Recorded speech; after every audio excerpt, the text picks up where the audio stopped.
Hello guys, അപ്പോൾ അസ്സലാമു അലൈക്കും. അപ്പോൾ ഇന്നത്തെ നോമ്പുതുറ വ്ളോഗിലോട്ട് സ്വാഗതം. ഇന്ന് നമുക്ക് സ്നാക്സ് ആയിട്ട് മുളക് ബജിയും കട്ലറ്റും ഉണ്ടായിരുന്നു. പിന്നെ ജ്യൂസ് നമുക്ക് മാംഗോ ജ്യൂസ് ഉണ്ടായിരുന്നു.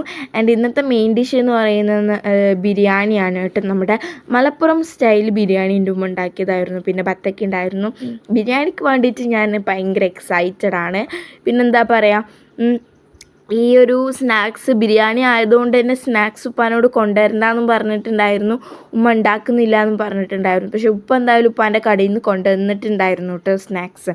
അപ്പം അങ്ങനെ കുറേ കൊണ്ടുവന്നിട്ടുണ്ടായിരുന്നു. ആ കുറേ കൊണ്ടുവന്നതിന് കുറേ നമ്മൾ എന്താക്കി അയൽവാസികൾക്കൊക്കെ കൊടുത്തു. നെയ്ബർ ഫുഡ് ഷെയറൊക്കെ ചെയ്യണ്ടേ. അപ്പോൾ ഇതാണ് കേട്ടോ എത്ര മുളക് ബജിയാണ്. സാധാരണ ഇങ്ങനെയൊന്നും കൊണ്ടുവരാത്ത ആളാണ് ഈ ഒരു കൊണ്ടുവരണ്ടെന്ന് പറഞ്ഞപ്പോൾ കൊണ്ടുവന്നിട്ടുണ്ടായത്. അപ്പോൾ ഇതാണ് കേട്ടോ മാംഗോ ജ്യൂസ് ഞാൻ ഉണ്ടാക്കിയതാണ്. അതുകൊണ്ട് എല്ലാവരും നല്ല ടേസ്റ്റ് ഉണ്ട് പറഞ്ഞതിനും. അപ്പം ബിരിയാണി ഭയങ്കര ടേസ്റ്റ് ഉണ്ടായിരുന്നു. സാധാരണ നമ്മൾ നിസ്കാരമൊക്കെ കഴിഞ്ഞിട്ടാണ് ബിരിയാണിക്ക് എടുക്കൽ. അപ്പോൾ നേരത്തെ എല്ലാവരും ബിരിയാണിക്ക് എടുത്ത് തിന്നിട്ടുണ്ട്, കാരണം അത്രയ്ക്കും ടേസ്റ്റാണ് കേട്ടോ. പക്ഷെ ഞാൻ വിചാരിച്ചു പിന്നെ നിസ്കരിക്കാനും മടിയാവും. അപ്പോൾ ഞാൻ എന്താക്കി, ജ്യൂസൊക്കെ കുടിച്ചിട്ട് പിന്നെ എന്താക്കുക, നിസ്കാരമൊക്കെ കഴിഞ്ഞിട്ട് ബിരിയാണി സാവധാനം ആസ്വദിച്ച് തിന്നാമെന്ന് ഞാൻ വിചാരിച്ചു കേട്ടോ.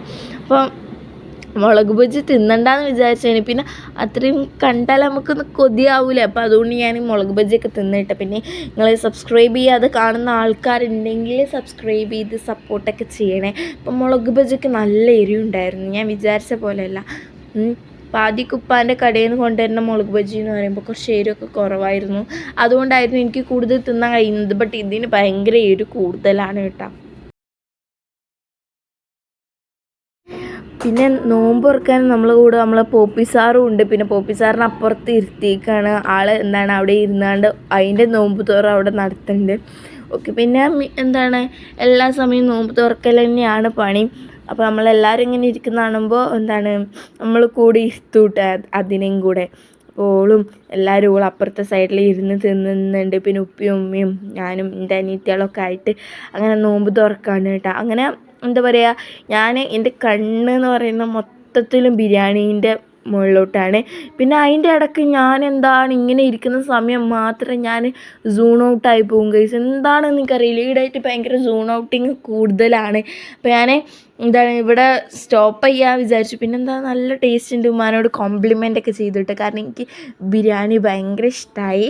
അങ്ങനെ ഞാൻ എന്താക്കി, നിസ്കരിച്ചൊക്കെ വന്ന്, നിസ്കാരം കഴിഞ്ഞിട്ട് എടുത്ത വീഡിയോ ആണ് കേട്ടോ ഞാനിത്. അപ്പോൾ നിസ്കരിച്ചൊക്കെ കഴിഞ്ഞിട്ട് പിന്നെ എന്താക്കി, ബിരിയാണീൻ്റെ ചെമ്പിൽ പോയിട്ട് തന്നെ ഞാൻ ബിരിയാണി എടുത്ത ചൂടോടെ. എനിക്ക് ആ ചെമ്പ് തുറന്നപ്പോൾ ഉണ്ടായിരുന്നൊരു മണം ഉണ്ടല്ലോ, എൻ്റെ സാറേ നല്ല രസമുണ്ടായിരുന്നു. എനിക്ക് വായിന്നൊക്കെ കൊതി വന്ന് അങ്ങനെ ബിരിയാണിയൊക്കെ എടുത്ത് എന്താ പറയുക, ഞാൻ തിന്നാൻ വേണ്ടിയിട്ട് ഇരുന്ന് കേട്ടോ. സാധാരണ എത്ര പൊറോട്ട എന്തെങ്കിലും സാധനങ്ങൾ ഉണ്ടെങ്കിലും ഞാൻ തിന്നാറില്ല. കാരണം എന്താ വെച്ചാൽ എനിക്ക് പിന്നെ കൊള്ളൂല. വയറ്റിൻ്റെ ഉള്ളിൽ സ്പേസ് കഴിയും. അപ്പം എനിക്ക് തിന്നാൽ പിന്നെ എനിക്ക് പഠിക്കാൻ കഴിയില്ല. കാരണം എക്സാമിൻ്റെ ഒരു സീസണും കൂടെ അല്ലേ. അല്ലെങ്കിൽ രാത്രിയേ പഠിക്കണുള്ളൂ. നോമ്പിൻ്റെ ക്ഷീണമായതുകൊണ്ട് പഠിക്കണമൊന്നുമില്ല. അപ്പോൾ അതും കൂടി ഇല്ലാതാക്കണ്ടെന്ന് ഞാൻ വിചാരിച്ചു കേട്ടോ. പക്ഷേ ഇന്ന് ഞാൻ എൻ്റെ വയറ് നിറയെ ഞാൻ ഈ ഒരു ബിരിയാണി പക്ഷേ പിറ്റേ ദിവസം എണീറ്റപ്പോൾ എനിക്ക് തോന്നുന്നു ആകെ ഒരു പ്ലേറ്റുള്ള ബിരിയാണി തിന്നിട്ടുള്ളൂ എന്നുള്ള ആ ഒരു സെഡ് ആയിട്ടുള്ള ആ ഒരു തോട്ടിലായിരുന്നു കേട്ടോ. ഭയങ്കരമായിട്ട് ഒരു ഉള്ളിലൊരു വിങ്ങിപ്പൊട്ടലായിരുന്നു. ബട്ട് സാരില്ല, ഞാൻ തിന്നല്ലോ. പിന്നെ ഒരു ബിരിയാണീൻ്റെ മസാല ആദ്യം ചിക്കൻ കറി പോലെ അല്ലേ ഉണ്ടാക്കുക. അപ്പോൾ അത് കുറച്ച് ഉമ്മ മാറ്റി വെച്ചിട്ടുണ്ടായിരുന്നു കേട്ടോ. അപ്പോൾ അതും കൂട്ടി ഉമ്മ ജസ്റ്റ് തിന്ന് നോക്കുമെന്ന് പറഞ്ഞപ്പോൾ നല്ല രസമുണ്ടായിരുന്നു. അത് കൂട്ടി തിന്നപ്പോൾ എനിക്ക് കൂടുതൽ ഇഷ്ടമായി. പിന്നെ ഇറ്റങ്ങൾക്ക് പിന്നെ മുട്ടായി തിന്നുന്ന പരിപാടിയാണ്, കൊറിയൻ കറാക്കി അങ്ങനെ എന്തോ പറഞ്ഞിട്ടുള്ളത്. എന്താ പറയുക, നല്ല ടേസ്റ്റ് ഉണ്ടായിരുന്നു കേട്ടോ ആ ഒരു സാധനം. അപ്പോൾ ഞാൻ എൻ്റെ അനിയത്തിക്ക് കുറച്ച് ടിപ്സും ട്രിക്സൊക്കെ പറഞ്ഞു കൊടുത്തിട്ട് എന്തൊക്കെ ചെയ്യേണ്ടതെന്ന്, എന്തിനുള്ളതാണെന്ന് ഞാനിപ്പോൾ പറയണില്ല. ഓക്കെ, അപ്പോൾ അങ്ങനെ അതൊക്കെ കഴിഞ്ഞു. ഞാൻ ബിരിയാണി എൻ്റെ ദൈവമേ ഞാൻ ആസ്വദിച്ച് തിന്നണം കേട്ടോ.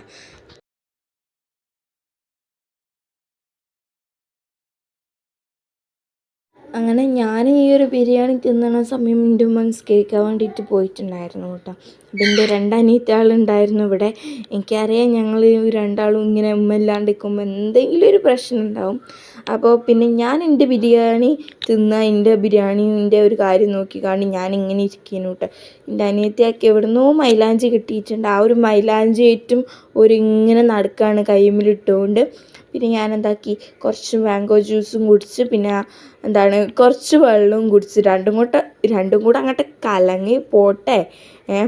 ഓക്കെ. അപ്പോൾ ഇത് കഴിഞ്ഞാൽ വയറങ്ങോട്ട് ഫുള്ളായിരിക്കും. പിന്നെ കുറച്ച് ക്ലാസ്സൊക്കെ കേൾക്കാനുണ്ട്. എന്താണെന്ന് വെച്ചാൽ ഞാൻ മിനിയാന്നൊക്കെയുള്ള ക്ലാസ് ഉണ്ടായിരുന്നു സൈലത്തിൻ്റെയും അങ്ങനെയൊക്കെ ആയിട്ട്. അപ്പോൾ അത് ഞാൻ കുറച്ച് കേൾക്കും, പിന്നെ കേൾക്കാമെന്ന് വിചാരിച്ച് ഷോർട്സ് കാണും.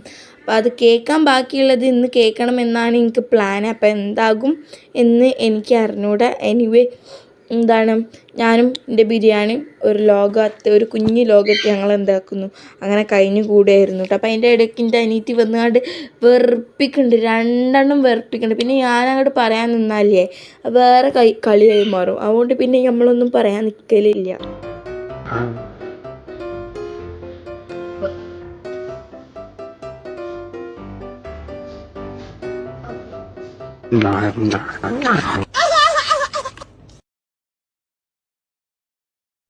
ഇതിപ്പോൾ വല്ലാത്തൊരു ഫുഡിങ് ആണല്ലോ. പിന്നെ അതിൻ്റെ ഇടയ്ക്ക് ഞാൻ ലൂസുള്ള ഡ്രസ്സ് ഇട്ട് കണ്ട്. അപ്പോൾ ഞാൻ ഭയങ്കരമായിട്ട് തടിയൊക്കെ കുറഞ്ഞ് വരുന്നുണ്ട്, ഭയങ്കരമായിട്ട് എല്ലായി വരുന്നുണ്ട് എന്നൊക്കെ ഞാൻ എന്നെ തന്നെ സ്വയം കോംപ്ലിമെൻ്റ് അടിച്ചിട്ട് ഞാൻ തിന്നുന്നുണ്ടായിന്. അതിൻ്റെ ഇടയിൽ എൻ്റെ അനിയത്തി വേറെ വൈബായിട്ട് വരുന്നുണ്ട് കേട്ടോ.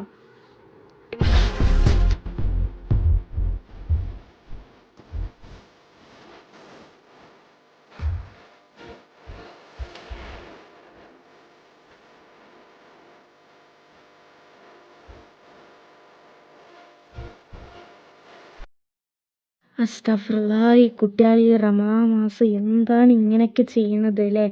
അങ്ങനെയാണെങ്കിൽ പെണ്ണ് ലാസ്റ്റ് ഓക്കെന്നെ പിരാന്തായി ഓളെന്നെ ഇറങ്ങിപ്പോയതാന്ന് തോന്നുന്നു.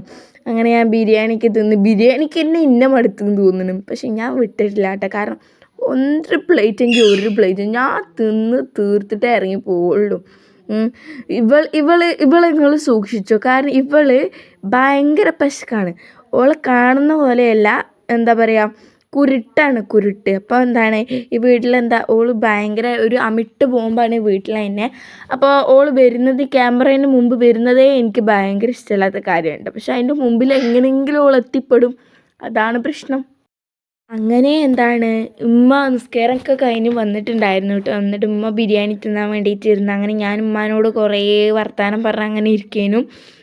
ഞാൻ മെല്ലെ തിന്നണുള്ളൂ. മെല്ലെ എന്ന് പറഞ്ഞാൽ പറ്റ മെല്ലെ തിന്നണുള്ളൂ, അടിച്ചിടണ്ട്.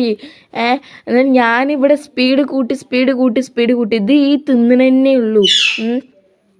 ഇത് മെല്ലെ ഒച്ചിനെ പോലെ തിന്നിട്ട് എനിക്കിവിടെ എത്രയായി തിന്നണത് മാത്രം കാണാൻ. ഓക്കെ. അപ്പം അങ്ങനെ തിന്ന് കഴിഞ്ഞെന്ന് പറയാൻ വരെ ആവുന്നില്ല. അതിൻ്റെ ഇടയ്ക്ക് ഓള് വീണ്ടും വരുന്നുണ്ട്. ഓളെ മറ്റേ ബിഗായി കളിച്ചാനേക്കാരം അല്ലാതെ ആണ്. എന്നിട്ട് അതിൻ്റെ ഇടയിൽ വന്നാണ്ട് എന്തൊക്കെയോ പറഞ്ഞ് ഇങ്ങനെ ട്രോൾ ചെയ്യുന്നുണ്ട് കേട്ടോ. അങ്ങനെ ആ ട്രോളിങ്ങും ഒക്കെ കഴിഞ്ഞ് പിന്നെ ഞാൻ തിന്ന് കഴിഞ്ഞു. അതിൻ്റെ ഇടയ്ക്ക് ഞാൻ എൻ്റെ മൊട്ടത്തലയൊക്കെ നോക്കുന്നുണ്ട്. പിന്നെ അങ്ങനെ ബിരിയാണിയൊക്കെ തിന്ന് ഇതാണ് കോലം. ഇങ്ങനെ കഴിച്ച് ഒക്കെ ആയാൽ ഇവിടുന്ന് എല്ലാവരും എണീറ്റ് പോവും.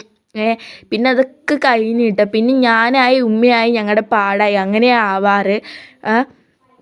പക്ഷെ ഞാൻ പിന്നെ ടാബിളൊക്കെ വൃത്തിയാക്കി അതിന് ശേഷം ഞാൻ എന്താക്കിയിട്ടുണ്ടായിരുന്നു, പീസ് തിന്നാൻ വേണ്ടിയിട്ട് ഇരുന്നു കേട്ടോ. സംഭവം എന്താണെന്ന് വെച്ചാൽ ഞങ്ങളടുത്തുള്ള കടക്കാരന് അവരുടെ കട പൂട്ടാൻ വേണ്ടിയിട്ട് പോകാൻ തോന്നുന്നു. ഞങ്ങൾ എൻ്റെ അനിയത്തിനോട് പറഞ്ഞ് എനിക്ക് വേണ്ടത് എന്താണെന്നാ വെച്ചാൽ അവിടുന്ന് എടുത്തോ.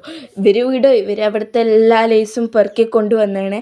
അപ്പോൾ സൗഹൃദ സ്നേഹമുള്ളത് കൊണ്ട് അവരെന്താക്കിയിരുന്നു, എനിക്കും കൊണ്ടുവന്നിട്ടുണ്ടായിരുന്നു. അപ്പോൾ കൂടുതൽ നമ്മൾ പറഞ്ഞാൽ അത് കയ്യിൽ നിന്ന് പോവും.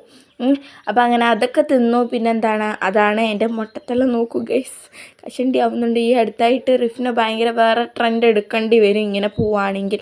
അപ്പോൾ ഭയങ്കര എയർഫോൾ ഉണ്ട് കേട്ടോ. അതാണ്. അപ്പോൾ ഇനിയിപ്പോൾ അടുത്ത വീഡിയോയിൽ കാണാം കേട്ടോ. അതുവരേക്കും ബൈ. സബ്സ്ക്രൈബ് ചെയ്യാൻ മറക്കരുത് കേട്ടോ.